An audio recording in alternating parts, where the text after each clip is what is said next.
Cement, कोळसा आणि लोह खनिजाच्या वाहतुकीतून दरवर्षी 3 ते 4 हजार कोटी रुपयांचा महसूल देणाऱ्या चंद्रपूर, बल्लारपूर पासून मुंबई आणि पुणेला जाण्यासाठी नियमित ट्रेन असणं ही स्थानिक नागरिकांची मागणी नसून अधिकार आहे।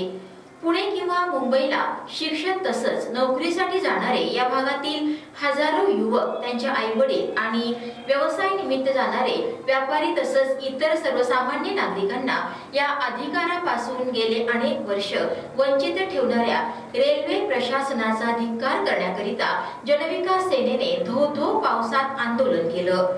जनविकास सेनेचे संस्थापक अध्यक्ष पप्पू देशमुख यांच्या नेतृत्वात बल्लारशाह रेल्वे स्टेशन समोर सोमवारी 30 सप्टेंबरला आंदोलन करण्यात आलं। या आंदोलनात बल्लारपूर शहरातील अनेक सामाजिक, राजकीय आणि व्यापारी संघटनांच्या पदाधिकाऱ्यांनी सहभाग घेऊन समर्थन दिलं।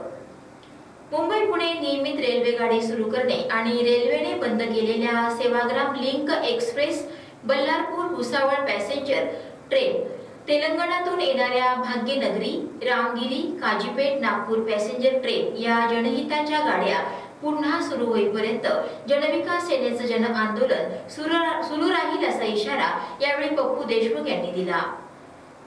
बल्लारपूर आणि चंद्रपूर रेल्वे स्टेशनवरून माल वाहतुकीतून रेल्वेला दरवर्षी 3 ते 4 हजार कोटीचे उत्पन्न मिळते, परंतु याच रेल्वे स्टेशनवरून मुंबई या राज्याची राजधानी आणि पुणे या राज्याची शैक्षणिक सांस्कृतिक राजधानी, जिथं हजारो विद्यार्थी आणि युवक शिक्षणासाठी आणि रोजगारासाठी जातात, त्यांचे आई वडील भेटायला जातात, मुंबईला व्यापारी व्यापार करण्यासाठी जातात। अशा मुंबई आणि पुण्याला जाण्यासाठी बल्लारपूर आणि चंद्रपूरवरून थेट आणि नियमित ट्रेन नाही आहे। दुसरीकडे ज्या विभागातून काहीच उत्पन्न होत नाही अशा सर्व विभागातून 4-4, 10-10 ट्रेन आहेत। आमच्या या बल्लारपूरवरून देशाच्या 16 राज्यात जायला 10, 20, 30, 40 अशा नियमित ट्रेन आहे, पण आमच्या मुंबईला महाराष्ट्राच्या राजधानीत जायला ट्रेन नाही आहे।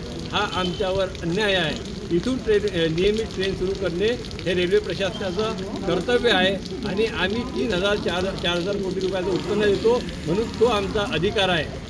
या ठिकाणावरून मुंबई पुणेला नियमित ट्रेन सुरू करावी, आमचा अधिकार आम्हाला द्यावा। बंद केलेली बल्लारपूर सेवाग्राम एक्सप्रेस सुरू करावी, लिंक एक्सप्रेस। त्यानंतर तेलंगणातून येणाऱ्या रामगिरी एक्सप्रेस असेल, भाग्यनगरी असेल किंवा काजीपेट असेल, नियमितपणे सुरू कराव्या। या मागण्याला घेऊन आज या ठिकाणी रेल्वे प्रशासनाच्या विरोधात धिक्कार आंदोलन करण्यात आलं।